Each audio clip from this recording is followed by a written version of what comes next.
大家好，我是命运的乐章，我们来继续格里芬的故事。对世界各方势力产生巨大影响的蝴蝶事件，绝不会在混沌中结束。无论是沉默中进化的伊莱莎，还是16 Lab 日以继夜探寻真相的帕斯卡，平原之上暴雨将至，是选择在屋檐下避雨，还是撑起红色的伞呢？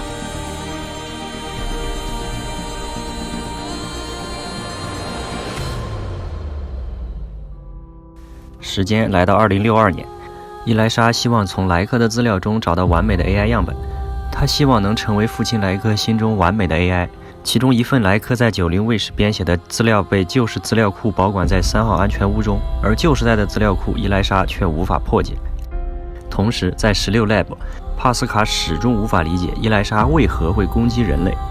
为了寻找莱克使用过的资料库，找回缺失的代码，同时确认莱克的真正死因，帕斯卡派遣 AR 小队潜入处于铁血领地的3号安全屋。AR 小队自以为成功潜入了3号安全屋，通过帕斯卡的口令破解了资料，却万万没有想到，伊莱莎发现了 AR 小队的踪迹。代理人在此时突然下令发起了攻击。身陷囹圄的 AR 小队只能保护 M4 下载数据，艰难防守。在 M4 拷贝完资料以后，铁血的榴弹击中了安全屋，代理人现身抓住了 M4。而在千钧一发之际 ，M16 及时赶到解救了 M4。混乱中的 AR 小队四散逃亡，带有重要资料的 M4A1 下落不明。得知消息的帕斯卡向格里芬总部求援，要求距离3号安全屋最近的09区格里芬指挥官立即提供支援，搜索 AR 小队。此时09区的指挥官，也就是玩家，才刚刚完成了入职仪式。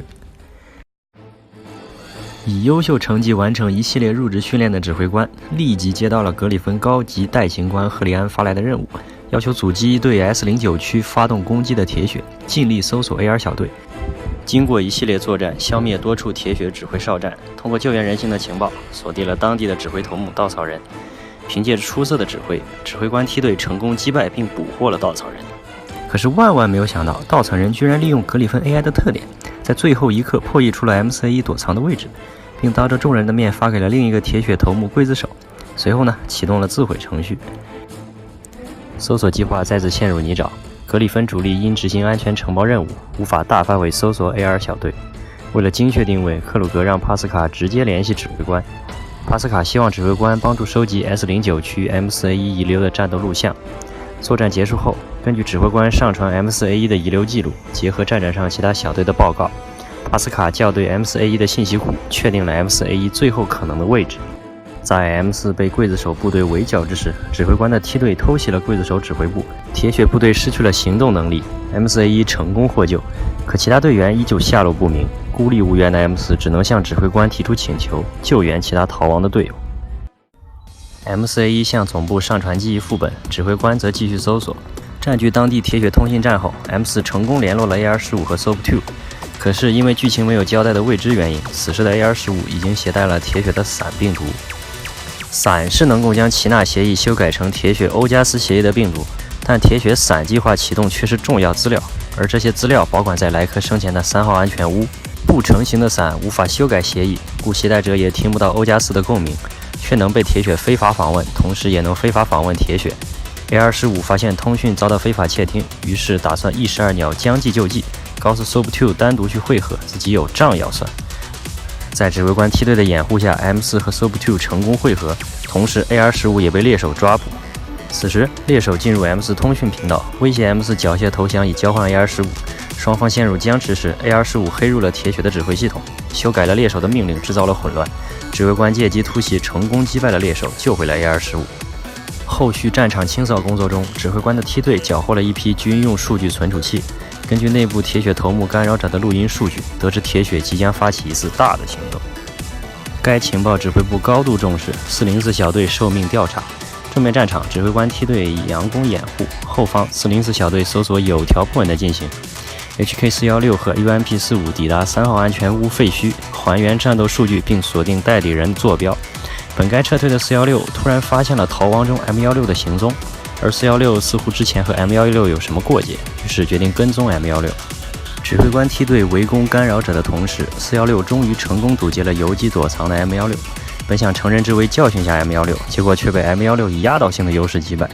最后呢 ，UMP45 赶到接走了416，并且将404小队搜索铁血计划的重要词条告诉了 M16。下雨了，在平原之上。最终，干扰者指挥部被击溃 ，M16也现身与 M4会合。M16虽然不理解情报的含义，但知道 UMP45 提供的情报必然十分重要，于是立刻会见指挥官向他汇报。与此同时，帕斯卡解析 AR 小队在3号安全屋获得的情报，得知铁血即将启动伞计划，但具体是什么，目前格里芬一无所知。克鲁格立即召集指挥官在秘密据点召开紧急会议，讨论下一阶段的部署。铁血通过潜伏的伞病毒截获 AR15 通讯数据流，得到会议的信息。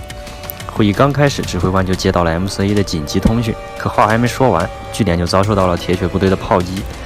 克鲁格和幸存的指挥官立即组织人形部队反击，阻击成功，一切有惊无险，幸存的人类和人形也有序撤离。格里芬情报部立刻着手调查情报泄露的原因。撤离进行中，总部突然发来结果 ，AR15 通讯数据流出现大量异常访问，下令关闭其通讯模块并强制代理检查。同时，总部分析出此次袭击指挥部的位置，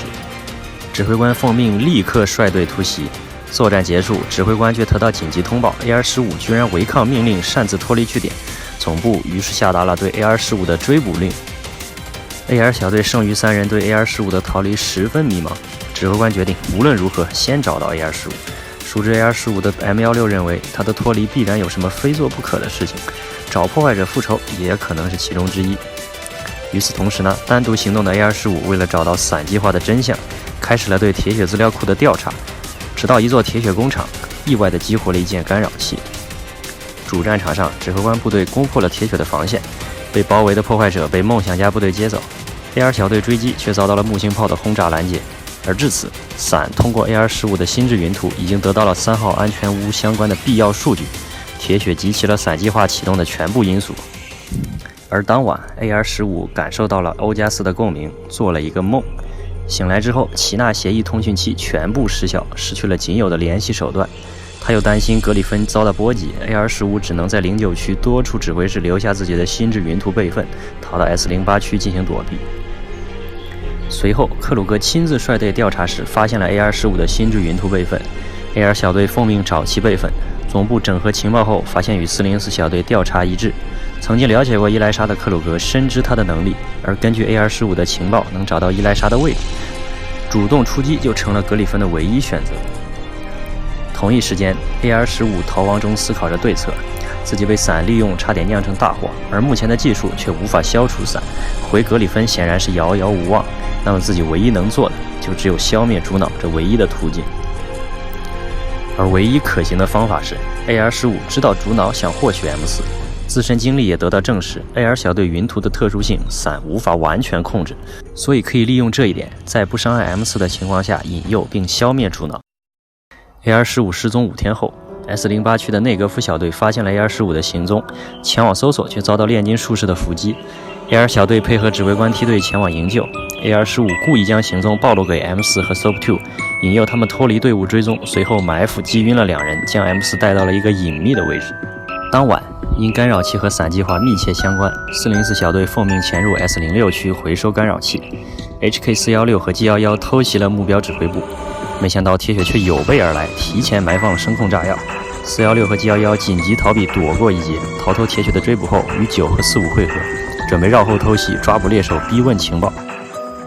突袭成功后，404成功击败了猎手，结果幕后的响尾蛇直接放弃猎手，并启动了格式化灭口。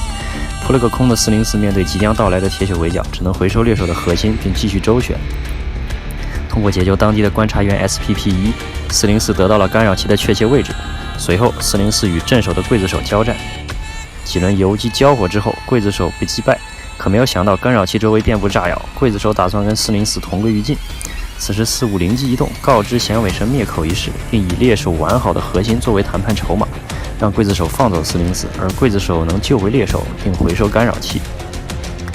随着爆炸声的响起，以假死为掩护的404小队接应当地主力闪电，攻破了响尾蛇的指挥部。UMP45 现身杀掉了响尾蛇，虽然没有回收干扰器，不过404整个任务收获的情报，加上响尾蛇的尸体，足够向赫利安交差了。可没有想到，铁血的整个作战计划，居然就是让 UMP-45 接触干扰器，植入伞病毒。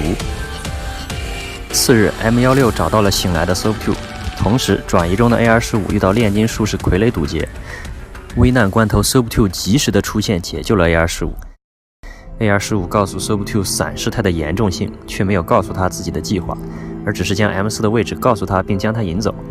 而随后 M16赶到 ，AR-15 没法糊弄，只能告诉 M16这几天自己的经历和无可奈何的最后计划。越来越多的铁血部队赶到 S08区，格里芬也开始了撤离计划。3小时后呢 ，AR-15 和主脑在约定的大楼见面。AR-15 连线 M4，通过伞访问 M4，当然只得到了一些浅层的回忆。AR 小组的心智云图经过了16 Lab 的加密，很多内容连他们自己都无权查看。因为 AR-15 失约而感到失望的伊莱莎指挥护卫部队攻击 AR-15，而 AR-15 引爆了早已埋伏的炸药，炸毁了大楼。匆忙赶到的 M4A1 看到的却是一场喧嚣的葬礼和一个沉默的告别。